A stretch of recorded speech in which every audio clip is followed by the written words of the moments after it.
look different when using a sonocyte. So I wouldn't equate those to mean that's the number of active elements. Because if you look at them, all of them have the same amount of prongs on there. Because they all have to fit in that slot. Okay, so it's just how it's hooked up. Just how it's hooked up. Good question. Okay. Got it. Any question on mechanical transducers or transducer arrays? We're good? I'm taking it slow because we still have 2 more days. Phase again? Phased? Difference between phase and sequential again? We're actually going to come up to phase, but phased is all the transducer elements are going to get their electrical signal at one time. That's what phase. Or sequential, meaning that the active elements are going to fire off in groups. Okay, in the sequence, they're going to fire off in different groups. Okay. I was just trying to do a quick hit on that because we're going to cover that in detail this today and the rest of the week. All right, we're good on that, guys. The mechanical annular array. Okay, don't forget, guys, use your Gulf Coast if you're trying to like get some practice questions and see how that works. Use your Gulf Coast and work on the transducers. Because now that we're learning this, you learn almost everything about transducers. So definitely use that. Use that Gulf Coast. Okay. And Cecile up here going hard on the weekend on her Gulf Coast. I like it. Guys, linear phase array transducers right here. If you ever see James always calls, hey, get my sector probe. Get my sector probe. It's also, look how small, also a small faced, small footprint transducer that can get into small spots. Okay, so linear phase array transducer, James always says, go get my sector. Okay, because even though, look at that has a flat face on it, right? It's linear, right? Mm-hmm. But the image shape it creates is a sector image. Okay, because of how the electrical signals are sent out on this transducer. Why do you use just this one? He likes it because he can get into small windows. He can get in between the ribs because the transducer faces or footprint is so tiny. Okay, but everybody can use it. Yeah, anybody can use it. He just likes using it. Okay. I don't like using it because it's a grainy probe. When you use it, the image is real grainy. It's not a smooth image like I like to use. Okay? But James, old school technologist, he likes using that. Just like I'm sure, like you guys, when y'all doing the transvaginal, do y'all like the C8 transvaginal or the C10 transvaginal? The C10, right? You guys are newer technology. I like that C10 trend. It's a real smooth, real milky looking image, right? When you look at it, it looks like silk almost compared to the C8, which is more grainy. I like the C8 transducer probably because that's what I came in ultrasound using. But at the same time, I'm kind of have a phobia about the C10 because I missed an ectopic pregnancy using the C10 transducer because it blended everything into my eyes. Okay, so I like that grainy images. You got like a more smoother image because you guys are newer technologies. And it's all about your preference. They both get the same goal accomplished, right? But you sometimes, depending on where you work, you'll see the techs fighting over, oh, I need that C8, oh, I need that C8. Everybody's waiting. 3 C10s are available, but everybody's waiting on the CH probe to come out the cleaner. Okay, so guys, linear phase array transducer, our next type. We're on the next column right now, right? Yep. Right, Uber? Bang. Next column.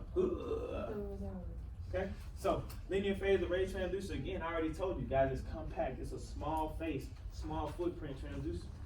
Okay? The footprint or face of the transducer that comes in contact with the skin is approximately 1 centimeter. Real small. Again, this is the one, guys, that when you go to LBJ, ask James, show me the sector probe. And he'll give you a whole backstory of how much he loves this probe. Don't get him talking too much because then you can't get away from it. Right. Okay? This transducer, unlike the mechanical transducer, has no moving parts. What moves on a mechanical transducer, Adam?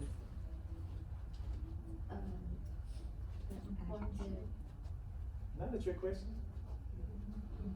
What is moving on a mechanical transducer? The active element. You was about to say it. That's why I say it's not a trick question. The active element is what's moving.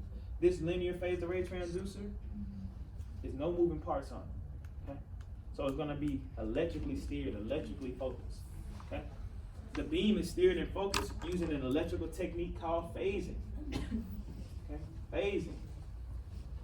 Okay? We're going to talk about a little bit deeper about phasing in a little bit. Okay. So even though this transducer is small, this transducer has 100 to 300 elements arranged along the face of this probe. So this is the face of this probe. This this square kind of shaped piece of PZT is cut vertically in 300 different pieces of PZT.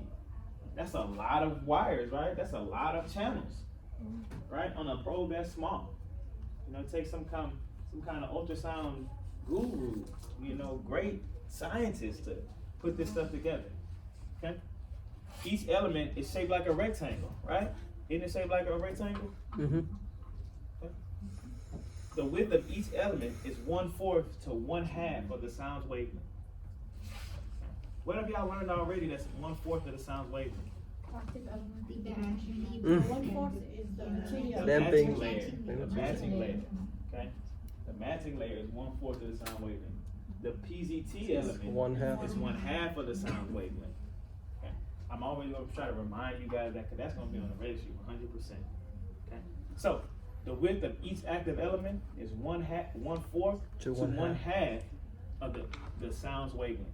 The width of each active element, meaning this space right here, the width, the side to side. Okay? Rectangular, everything is bolded. That's what you need to know, really. Okay? Everything that's bolded is stuff you need to know. That's why I made it just like this. 1/4 what? Look. In wavelength, it's a link, right? Telling you what it is right there. Telling you what it is right there.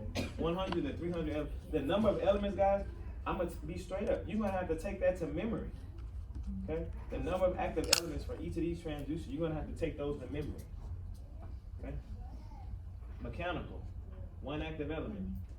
Linear phased array, 100 to 300. Okay?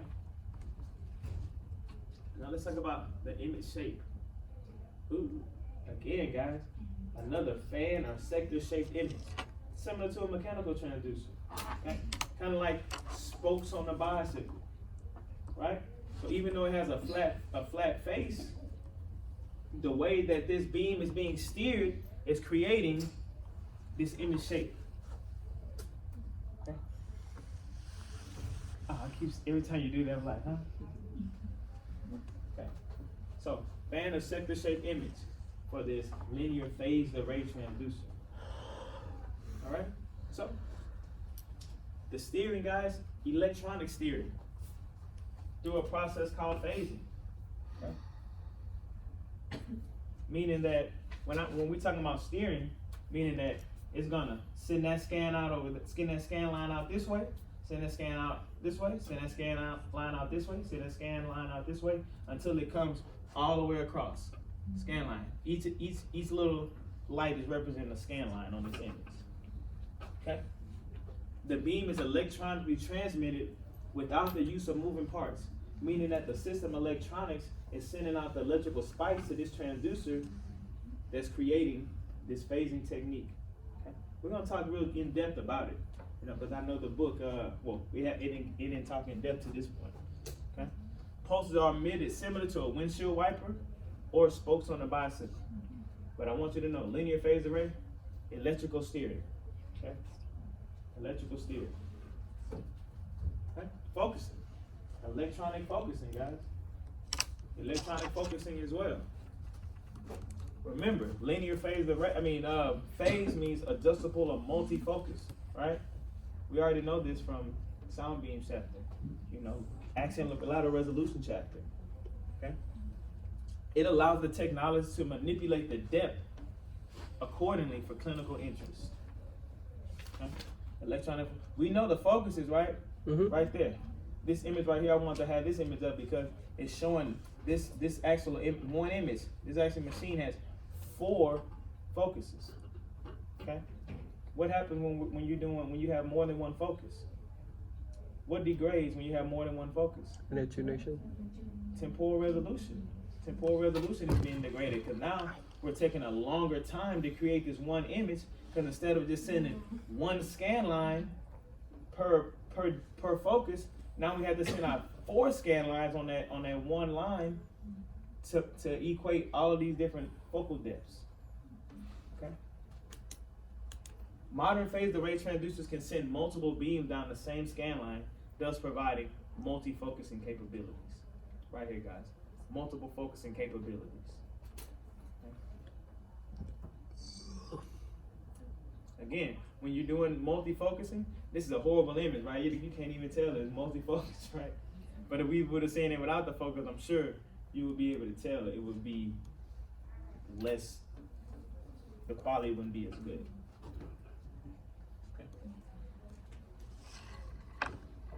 If damage happens to one of the active elements, with a phased array, it's going to be inconsistent or erratic beam steering and focusing, right? Because it's phased. So all these active elements are being fired at the same time.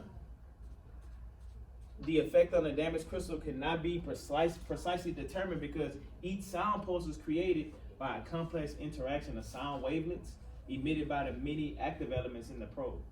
So we already know this. What principle is that is being applied right here? Y'all remember?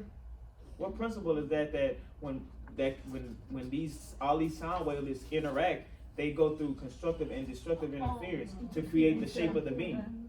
What principle is that, guys? Huggins principle, right? Huggins principle. Right? Remember we had a big long video on Huggins principle, right? Those small wavelets are called Huggins sources, Huggins wavelets, diffraction waves. Y'all know what I'm talking about? You know what I'm talking about now? Okay.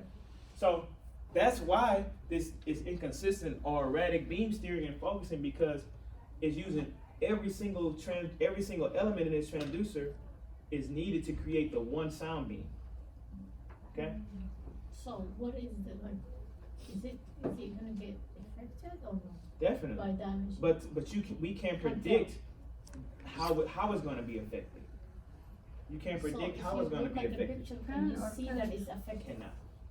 Yeah, I'm sure you can look at the picture and see that it's affected, no doubt about it.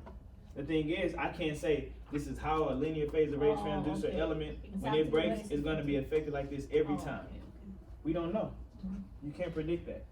Okay, the scientists can't determine how that's going to occur because, like I said, it's phased. So all our elements are getting an electrical signal at one time. Okay? They're getting an electrical signal at one time. All of those electrical signals are going to, each element is going to create its own V-shaped waves, right? All those V-shaped wavelets are going to interact with each other constructively and destructively and create a sound beam. Okay? So that's the reason why you cannot determine what's going to happen to that image. Okay?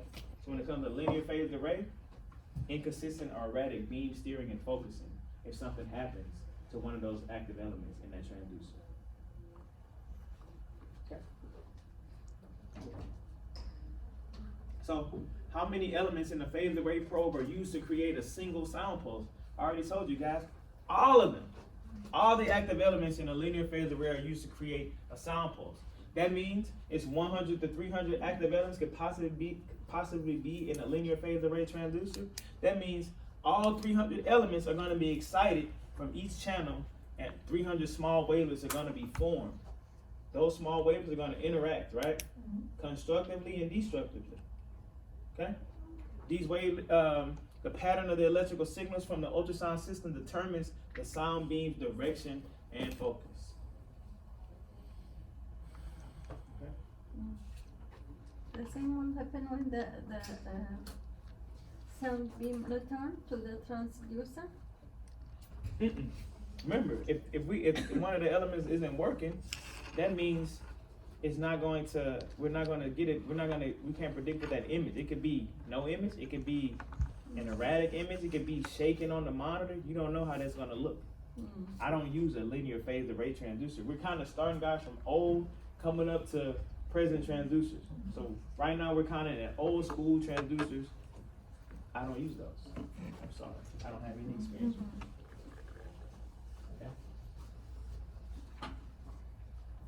So, again, with a linear phased array, all active elements are going to be fired at one time to create a sound beam. Okay? So that still doesn't mean that that's a sound beam per scan line, right? not just one sound beam coming out that transducer. That means to steer it, if I want to come this way, that's all active elements are going to be steered in a way to create this one sound beam going this way. Okay? It's not just going to create one sound beam, boom, it's going to go out and come back. One scan line, that's a sound beam. One scan line, that's a sound beam. Another scan line, that's a sound beam. From all of the active elements on a linear phase array transducer. Okay? So, in a linear phase array system, how does the pattern of the electrical spikes from the ultrasound system steer that beam? Okay? Remember, we were kind of talking about, I kind of hit on this last chapter. We were talking about axial and lateral resolution. I think most of you guys missed that question because I didn't have it. I had it on the PowerPoint, but I didn't go in detail because I knew I was going to get to it right now. Okay? So, the electrical spikes travel down the wires and excite the active elements at the end of the wires. So, guys, these green, those are the different active elements. Okay? The black lines, those are the actual wires. Okay? And the red represents the actual electrical signals coming from the ultrasound system. Okay?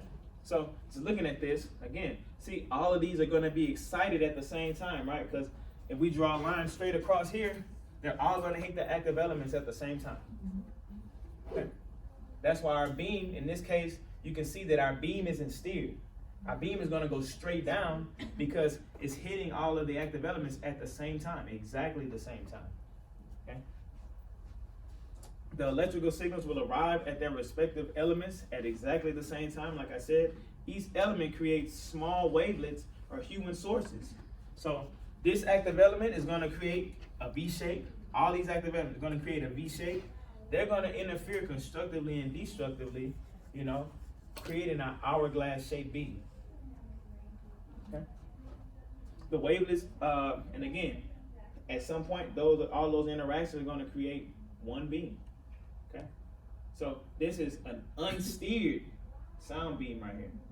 It's not steered because all our active elements are going to get their electrical signals at the exact same time. Okay, it's not steered. This beam is also not focused. Right? Look at this beam right here. No steering, it's straight down, and it doesn't have a waist, right?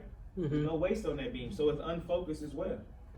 Okay, but right now we're talking about steering, so let's keep our minds on steering. Okay. So how can we determine the direction